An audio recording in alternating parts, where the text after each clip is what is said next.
오늘 로마서 8장 17절 이하의 말씀을 함께 나누려고 합니다. 여러분 18절 말씀 한번 같이 읽어볼까요? 18절 같이 읽습니다. 시작. 생각하건대 현재의 고난은 장차 우리에게 나타날 영광과 비교할 수 없도다. 아멘. 종교개혁을 이뤘던 칼빈이 가장 정말 좋아하고 늘 암송했던 성경 구절이 오늘 8장 18절 말씀입니다. 종교개혁을 이루려고 하다 보니까 그 거대한 캐톨릭에 맞서서 어떤 개혁을 이뤄낸다라고 하는 것이 얼마나 힘들고 어렵겠습니까?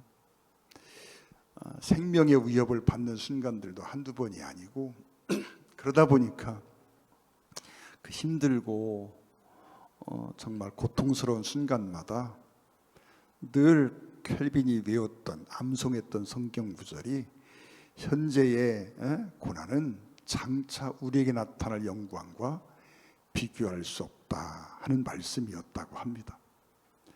그리고 켈빈이 임종할 때에도 이 말씀을 수십 번을 이렇게 암송하는 중에 임종을 했다 그래요. 여러분 어떻습니까? 정말 우리가 꿈꾸고 바라보는 것이 이 세상에 있는 것입니까? 아니면 하나님 나라의 영광일까요? 17절에 그런 말씀합니다. 자녀이면 또한 상속자 곧 하나님의 상속자요 그리스도와 함께한 상속자니 우리가 그와 함께 영광을 받기 위하여 고난도 함께 받아야 할 것이다. 바울이 그렇게 말합니다. 우리가 장차 받게 될 그 영광이 너무 크고 놀라운 것인데 그런데 그것을 우리가 상속하는 상속자가 되기 위해서는 이 땅에 살면서 고난도 함께 받아야 한다라고 말하고 있습니다. 이 땅에서 고난받기를 싫어하고 이 땅에서 정말 믿음 안에 살면서 당하는 손해를 싫어하고 그렇게 되면 우리가 하나님께서 우리를 위해 예비하신 그 영광을 온전히 누릴 수 없다라고 하는 의미가 들어있거든요. 근데 여러분 그 고난에 대해서 바울이 그렇게 말합니다. 고린도 후서 11장 23절에 보면 사도 바울이 당했던 고난의 내용들이 나옵니다. 그들이 그리스도의 일꾼이냐?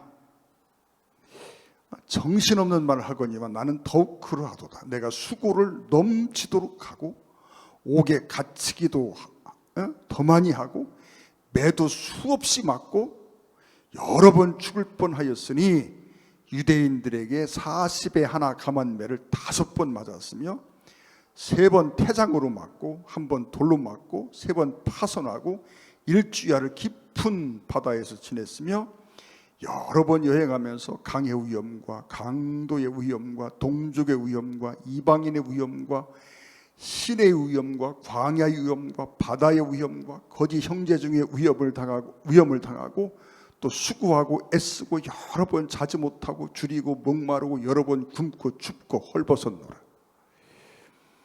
세상에 이런 고난을 견딜 사람이 있을까요? 바울이 당신이 당했던 고난 또 현재 당하고 있는 고난에 대해서 말하고 있습니다. 여러분 이러한 고난들 중에 몇 가지만 내게 임하면 우리는 그 고난 앞에 쓰러질까요? 아니면 그 고난을 극복하고 나아갈 수 있을까요? 여러분 바울이 당한 많은 역경, 어려움, 고난 이런 것들에 대해서 고린도후서는 이렇게 말하고 있습니다. 그러면서 왜 이런 고난을 당하고 있느냐라고 하는 거지요. 이렇게 힘들고 어려운 고난이 그의 삶 속에 예수 만난 이후에 끊임없이 계속되고 있는데 그런 고난의 삶을 왜 사느냐는 겁니다. 우리가 아는 것처럼 바울은 사내들인 회원이었습니다. 요즘 말로 하면 국회의원입니다. 국회의원격 그만큼 지위가 있고 그런 사람이었거든요. 그러한 그가 예루살렘 정치권의 유력 인사였던 그가 예수 그리스도를 만나고 삶이 180도 달라졌습니다. 예수 만나기 이전에는 세상의 기준으로 보면 잘 나가던 사람이었는데 예수 만나고 나서 이후의 삶은요, 세상적으로 보면 밑바닥을 기는 인생입니다. 영적으로는 뭐 우리가 생각할 필요가 없고 세상적으로 판단해 보면 가장 힘들고 어렵고 고통이 계속되는 삶이었습니다. 처음에는 사람들 앞에 예수 믿는 성도들에게도 환영받지 못하던 존재였고 3년이나 아라비아 광야에서 정말 홀로 외롭게 기도하며 시간을 보내야 했고요. 사역을 시작하면서부터 그의 삶 속에는 끊임없이 이런 고통이 계속되었습니다. 어느 한날 편안한 삶을 산 적이 없잖아요. 그런데 도대체 왜 이런 삶을 사느냐? 바울이 말하고 있는 겁니다. 내가 지금 당하고 있는 이런 고난, 세상적으로 생각하면 너무 크고 엄청난 것 같지만 내가 하나님 나라에 갈 때 받는 영광과 비교해 본다면 이건 비교 대상이 안 된다라고 말하는 겁니다. 그 영광과는 비교할 수 없도다. 전의 성경은요, 좋기라는 표현이 들어가 있었어요. 그 장차 나타날 영광과는 감히 비교할 수가 없다. 그 영광이 너무 크고 엄청나서 비교할 수 없다라고 말하고 있습니다. 여러분 어떻습니까? 저 여러분은 정말 그 영광을 바라보며 오늘을 살고 있을까요? 빌립보서 3장 12절 14절에서 바울이 그렇게 말합니다. 내가 이미 얻었다 함도 아니 온전히 이루었다 함도 아니라 오직 내가 그리스도 예수께 잡힌 받은 그것을 잡으려고 쫓아가노라. 형제들아 나는 아직 내가 잡은 줄로 여기지 아니하고 오직 한 일 즉 뒤에 있는 것은 잊어버리고 앞에 있는 것을 잡으려고 표대를 향하여 그리스도 예수 안에서 하나님이 위에서 부르신 부름의 상을 위하여 쫓아가노라. 구원받기 위해서라는 말이 아닙니다. 나는 구원받았습니다. 그런데 이제부터 내가 이렇게 많은 고난 중에도 최선을 향하여 낙심하지 않고 다름질을 계속하고 있는 이유는 하나님께서 위에서 부르신 부름의 상을 바라보기 때문이다 라고 말하고 있는 것입니다. 여러분 고린도전서 15장 19절 말씀에 보면 만일 우리 그리스도 안에서 우리가 바라는 것이 다만 이 세상의 삶뿐이면 모든 사람 가운데 우리가 더욱 불쌍한 자이리라.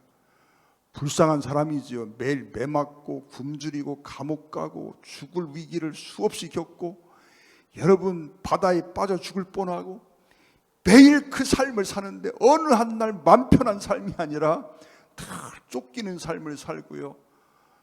그런 긴장된 삶을 살고 있는 그 삶을 지금 바울이 살고 있는데 여러분 정말 바라는 것이 이 세상의 삶뿐이라면 여러분 세상에 그렇게 불쌍한 사람 어디 있습니까? 제가 전에 그런 말씀 드렸습니다. 어느 날 아주 못된 생각을 하나 하는데 그게 무슨 생각이냐? 아니 일찍 예수 믿은 게 좀 억울한 거예요. 아니 내가 죽기 직전에 예수 믿고 구원받고 숑 하나님 나라 가면 얼마나 좋았을까? 그런 생각이 들어간 거예요.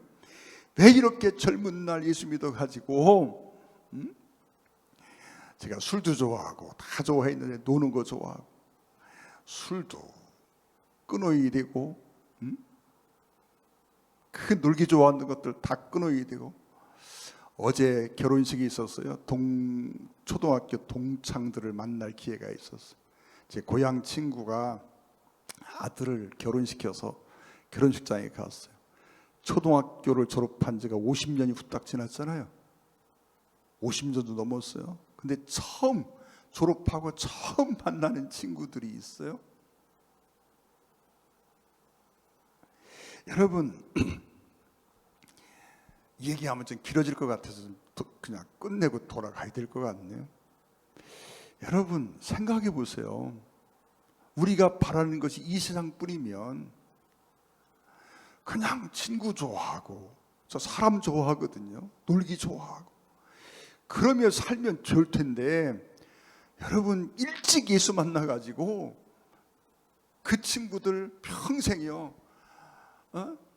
졸업하고 처음 보는 친구들이 대부분이에요. 동문회가 해마다 열리는데 다 주일날 열리잖아요. 한 번도 못 갔어요. 그 좋아하는 친구들 못 만난 거예요. 수십 년 만에 처음 만났어요. 처음 만나 보니까 그 어린 얼굴들이요 다 박상 늙어가지고, 아니 나는 젊은 층에 속하더라고 보니까요. 뭐 믿음이 안 가시면 할 수 없고요. 근데 보니까 나보다 더 늙은 사람이 훨씬 많아. 사랑하는 여러분, 아니 그래서 생각해 보는 거예요.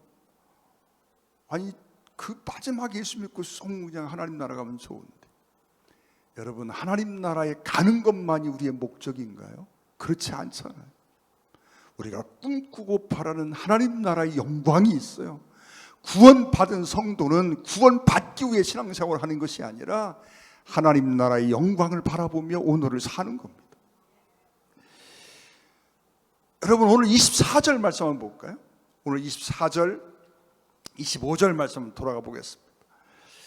우리가 소망으로 구원 얻었으며 보이는 소망이 소망이 아니니, 보이는 소망이 소망이 아니니 보는 것을 누가 바라리요. 바울이 하는 말입니다. 보이는 소망이 소망이 아니다. 여러분 우리가 바라는 소망이 잘 먹고 잘 살고 아파트 좀 늘려서 한 40평 50평짜리 아파트 들어가고, 이게 소망인가요? 세상에 대통령 되는 게 소망일까요? 저는 대통령 된 사람들 참 불쌍합니다. 역대 대통령들 중에요 보니까 이승만 대통령 그 끝이 얼마나 비참해요. 박정희 대통령, 제가 우리나라의 사람들은 박정희 대통령에 대한 고마움이 있어야 돼요. 그런데 정말 그분의 생애가 행복한 생이었다고 말할 수 있을까요? 전두환, 노태우, 박근혜 대통령, 이명박 대통령, 어느 분 하나 그래요. 윤석열 대통령 잘 됐으면 좋겠는데 저렇게 돼 있어요. 이재명 대통령 끝이 불행한 출발을 하고 있어요. 내가 볼 때 재임 기간이 끝나고 나서 저 양반 어찌 될까? 여러분 우리가 생각해 보면, 상식적으로 보면 끊어졌던 재판들 다 다시 시작될 테고, 그러면 그 삶이 어떻게 될까요? 여러분 세상의 영광 우리가 꿈꾸는 것처럼 화려하지 않습니다. 우리가 바라고 꿈꾸는 것이 이 세상뿐이라면 우리가 가장 불쌍한 사람이로다. 여러분 우리가 꿈꾸고 바라는 것이 이 세상에 있는 것들이라면 목사 뭐라 해요? 여러분 신앙생활 뭐라 합니까? 예수 안 믿는 사람들이 더 재밌게 사는 것 같아? 술 마시고 노래하고 춤추고, 세상 참 세상적으로 보면 재미난 삶들을 살아요. 근데 우리는 그런 삶들을 동경하지 않습니다. 왜요? 우리가 꿈꾸고 바라는 것은 이 세상에 있는 것이 아니기 때문에 그렇습니다. 여러분 우리가 그렇게 말하는데 정말 지금 내가 꿈꾸고 있는 것이 이 세상에 있는 어떤 것들일까요? 아니면 하나님 나라의 영광, 주님이 오실 때 내게 베푸실 영원한 상급을 바라보며 오늘을 살고 있을까요? 스스로의 마음을 한번 돌이켜보세요. 내가 지금 무엇을 위해서 아등바등하고, 무엇을 위해서 시간을 들이고, 무엇을 위해서 물질을 투자하고 내 생명을 갈아 넣어가면서 살고 있는지 우리가 한번 봐야 합니다. 바울이 말합니다. 우리가 바라는 것이 이 세상뿐이라면, 이 세상에 있는 것이라면 우리가 가장 불쌍한 사람이, 불쌍한 게 아니라 바보 천치지요.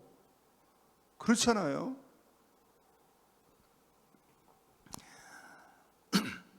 여러분 바울은 그렇게 말하고 있습니다. 우리가 바라는 것은 이 세상에 있는 것이 아니다. 그러면서 25절에 그러지요. 만일 우리가 보지 못하는 것을 바라면 참음으로 기다릴지니라. 보지 못하는 것을 바란다면, 지금 눈에 보이지 않지만 하나님께서 그날에 내게 주실 것들을 바라보며 사는 사람이라면 정말 참음으로 기다릴지니라. 오늘의 고난을 기쁘게 여기고 받아들이라 하는 말씀입니다.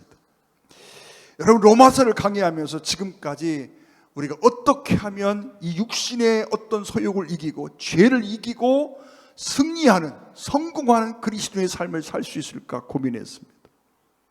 하나님이 우리에게 요구하는 것은 거룩함이거든요. 내가 거룩해지기를 원합니다. 그런데 우리가 죄를 이겨야 합니다. 그런데 죄와 싸우는 삶을 통해서 내가 하나님이 원하시는 모습을 만들어 가려 하면 그건 불가능합니다. 우리는 아무리 죄와 싸워도요, 끊임없이 이 죄의 본성은 죽는 날까지 내 속에서 올라와요. 그래서 내가 이 어떤 욕구, 이런 욕망들을 누르고 죄와 싸워 이기고 그래서 승리하는 어떤 삶을 꿈꾼다면 포기하십시오. 불가능합니다. 우리의 육신은요, 변하지도 않고 변할 수도 없다라고 성경이 선언하고 있어요. 그러게 이 싸움은요, 죽는 날까지 끝나는 싸움이 아니에요.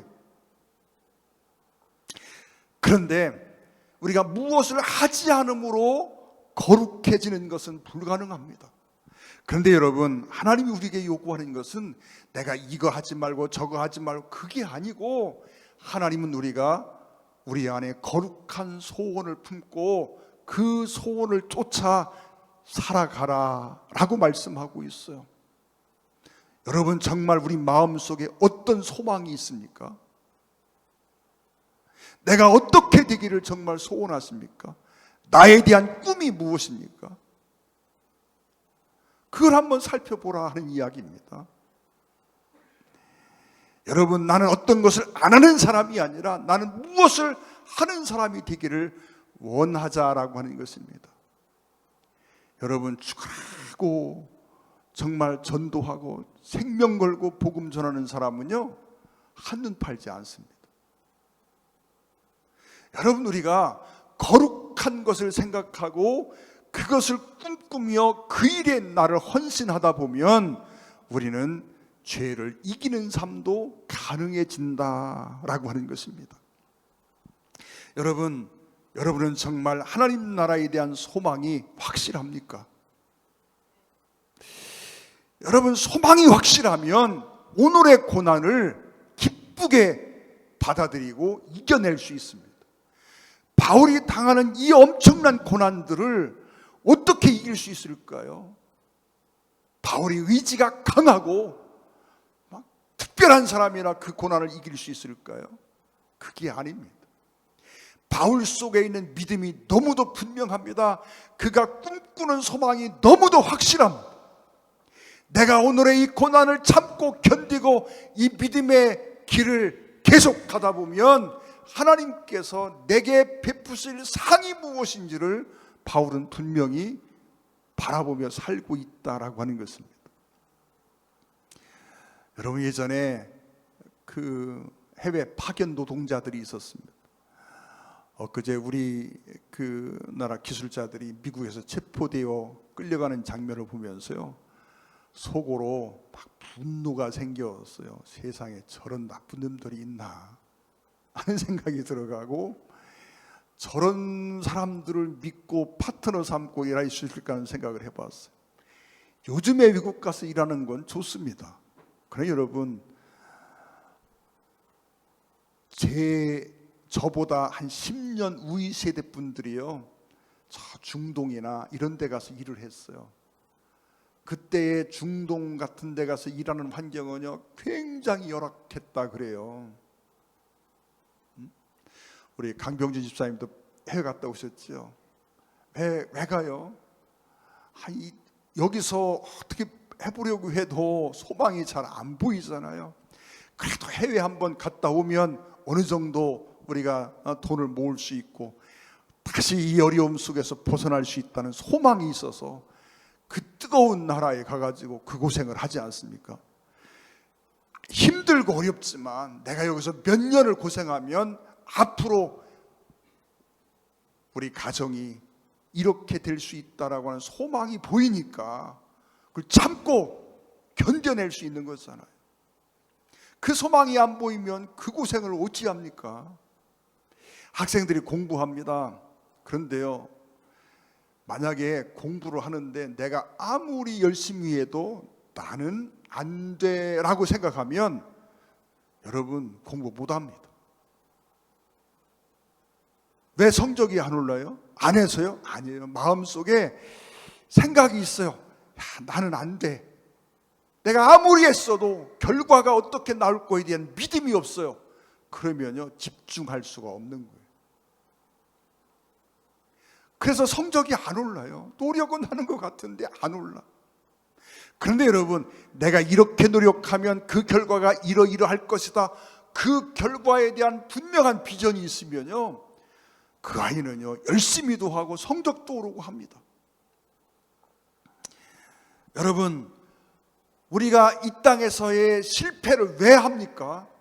물론 사람은 살다 보면 육신의 욕구가 거대하기 때문에 때로 넘어지고 깨지고 실패를 반복합니다.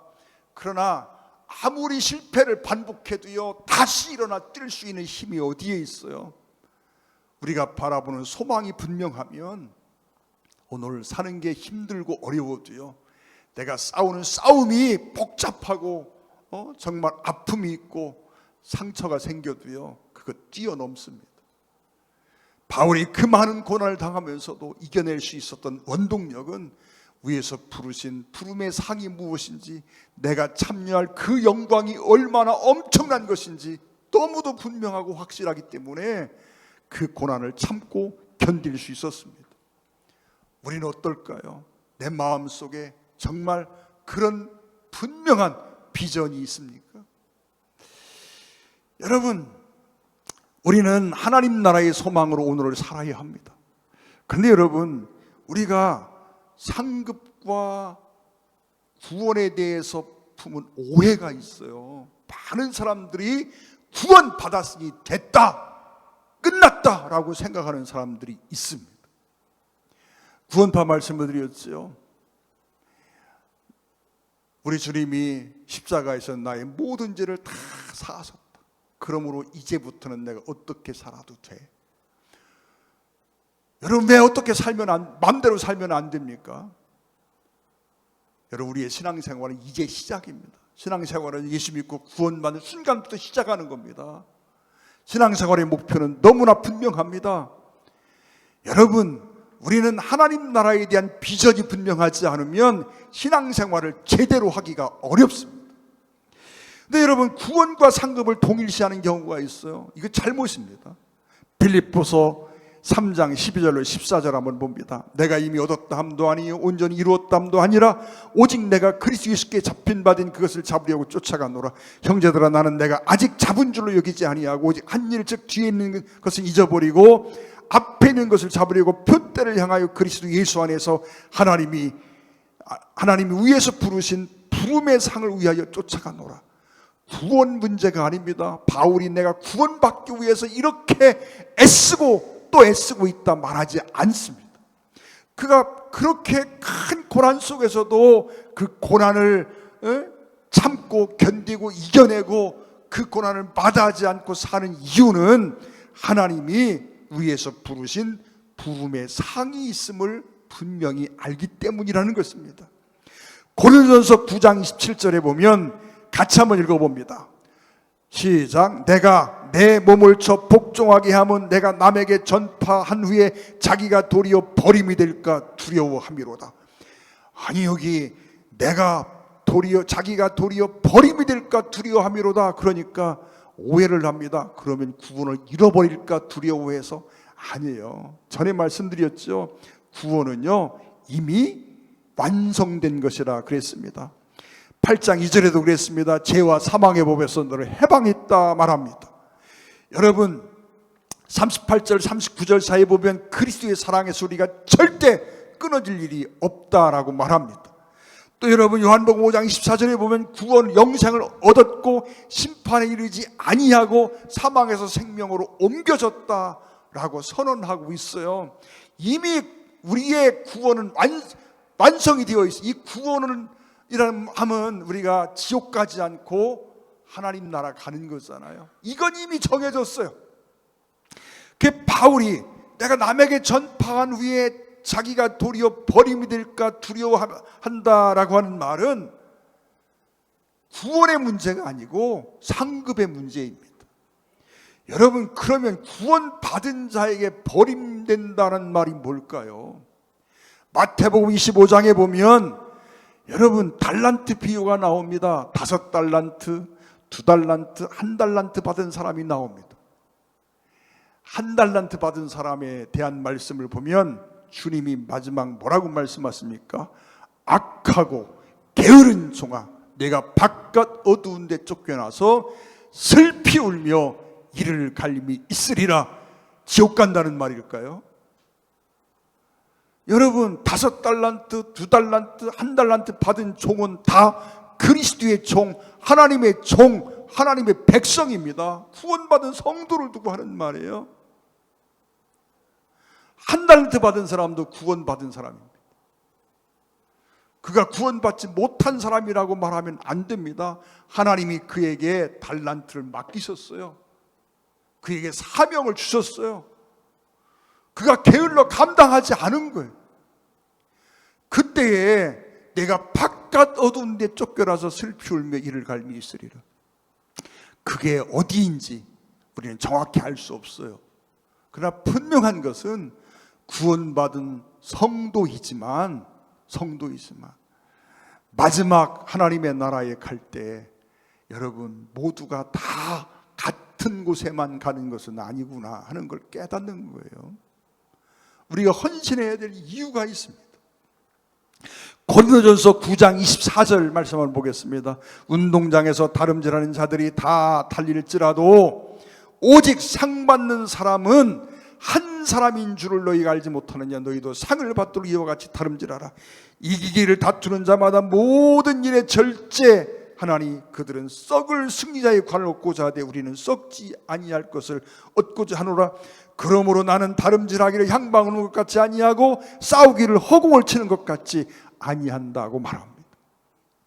여러분, 그가 열심히 다름질하는 이유가 상 받기 위해서라고 말합니다. 우리는 주님 앞에 서는 날 우리의 모든 삶에 대해서 결산을 하게 될 겁니다. 주님 앞에 설 때 계산할 것이 풍성한 인생이 되기를 주의 이름으로 축원을 드립니다. 여러분, 구원은 은혜로 받습니다. 차별이 없습니다. 구원은 오늘 현재 이미 받아 있어야 합니다. 여러분, 죽어서 받는 게 구원이 아니고 구원은요 이 땅에 살면서 예수 믿는 순간 주어지는 겁니다. 은혜로 주어집니다. 남녀노소 빈부귀천 차별이 없습니다. 오직 믿음으로 받습니다. 그래서 여러분, 상급은 대가로 받습니다. 상은요 어떤 일의 결과를 놓고 베푸는 게 상입니다. 그래서 상급은요 대가로 받습니다. 다시 말하면 우리의 행위를 통해서 받는다는 얘기입니다. 당연히 차별이 있습니다. 상이요 똑같은 상이 주어진다면 그건 상이 아닙니다. 그렇지요? 한 반에 50명이 있는데 50명이 똑같이 상을 받았습니다. 똑같은 상 1등상을 줬습니다. 여러분, 그건 상이 아닙니다. 여러분, 상은요 차별이 있습니다. 1등상이 따로 있고요, 2등상이 따로 있고요, 꼬두바리는 따로 있는 겁니다. 여러분, 이 상은요 하나님 나라에 갈 때 받습니다. 물론 이 땅에서도 하나님의 은혜가 있고 도우심이 있습니다. 그러나 분명한 것은 최종적으로 하나님 나라에 갈 때 받습니다. 그래서 계시록은 그렇게 말합니다. 우리 주님이 마지막 우리를 평가하시고 우리에게 줄 상이 있다라고 말합니다. 행위를 따라 상을 베푸신다고 선언하고 있습니다. 여러분, 마태복음 5장 19절에 보니까 그러므로 누구든지 이 계명 중에 지극히 작은 것 하나라도 버리고 또 그 같은 사람 그같이 사람을 가르치는 자는 천국에서 지극히 작다 일컬음을 받을 것이. 이 사람도요 구원은 받았습니다. 그렇지요? 왜? 천국에서 지극히 작다 일컬음을 받을 것이다. 천국에 갔습니다. 그렇잖아요. 누구든지 일을 행하며 가르치는 자는 천국에서 크다 일컬음을 받으리라. 천국에서 큰 사람이 있고 천국에서 작은 사람이 있답니다. 천국이 똑같지가 않다는 거예요. 제가 이전에 어느 분이 전수사님이 이런 설교를 하시는데 속으로 생각하기를 천당에서도 부자도 있고 가난한 사람도 있고 높은 사람도 있고 낮은 사람도 있다. 그게 뭔 천국이야. 이 땅에 똑같지. 그게 천국이면 별로 가고 싶지 않다. 그런 생각을 한 적이 있어요. 젊을 때. 그런데 신앙생활을 하다 보니까요, 성경을 계속 읽다 보니까 깨달아지는 게 있습니다. 하나님은 공의로우신 하나님이에요. 그래서 하나님은 행한 대로 갚으시는 게 하나님의 공의입니다. 행한 건 하나도 없는데 베풀었다. 그건 은혜지요. 그 은혜는요, 구원으로 끝났습니다. 우리가 알아야 합니다. 여러분, 그래서 계명을 지키는 자는 계명을 지키는 자에게 주어지는 상이 있다고 합니다. 마태복음 5장 10절 13절을 한번 봅니다. 의를 위하여 핍박을 받는 자는 복이 있나니 천국이 저희 것입니다. 나를 인하여 너희를 욕하고 핍박하고 거짓으로 너희를 거스려 모든 악한 말을 할 때에는 너희에게 복이 있나니 기뻐하고 즐거워하라. 욕먹는데 뭘 기쁘고 즐거운 게 있어요? 그런데 여러분, 주님을 위해서 일을 하다가 내가 욕을 먹으면 누가 욕 먹은 것처럼 주님이 그런 일을 당한 것처럼 마음 아파하시고 하신다는 거예요. 하늘에서 너희의 상이 큼이라. 너희 전에 있던 선지자들을 이같이 핍박하였느니라. 너희는 세상의 소금이 만일 그 맛을 잃으면 무엇으로 짜게 하리요? 후에는 아무 쓸데없어 다만 밖에 버리어 사람에게 밟힐 뿐이니라. 고린도전서 3장 8절에 보니까 심는 이와 물 주는 이가 일반이나 각각 자기 일을 일하는 대로 자기 상을 받으리라. 일하는 대로 상을 받으리라. 또 다니엘서 12장 3절에 지혜 있는 자는 궁창의 빛과 같이 빛날 것이요 많은 사람 옳은 대로 돌아오게 한 자는 별과 같이 영원토록 비추리라. 그 외에도 여러분 여러 상들을 성경은 말씀하고 있습니다. 시간이 많이 가서 한 절 다시 보겠습니다. 고린도서 3장 11절 15절 말씀 한번 보겠습니다. 이 닦아둔 것 위에 능히 다른 터를 닦아둘 자가 없으니 이 터는 곧 예수 그리스도라. 만일 누구든지 금이나 은이나 보석이나 나무나 풀이나 지푸를 이 터 위에 세우면 각각 공력이 나타날 터인데 그날이 공력을 밝히리니 이는 불로 나타내고 그 불이 각 사람의 공력이 어떠한 것을 시험할 것임이라. 만일 누구든지 그 위에 세운 공력이 그대로 있으면 상을 받고 누구든지 공력이 불타면 해를 받으리니 그러나 자기는 구원을 얻되 불 가운데서 구원을 얻은 것 같으리라. 우리의 삶을 놓고 하나님이 평가하실 때 공력이 다 없어져 가지고 아무것도 남은 게 없어. 하나님 앞에 내세울 게 하나도 없는 거예요. 그럼 지옥 갈까요? 아니요. 이 사람도 구원 받습니다. 그런데 구원을 받는데 어떻게 해요?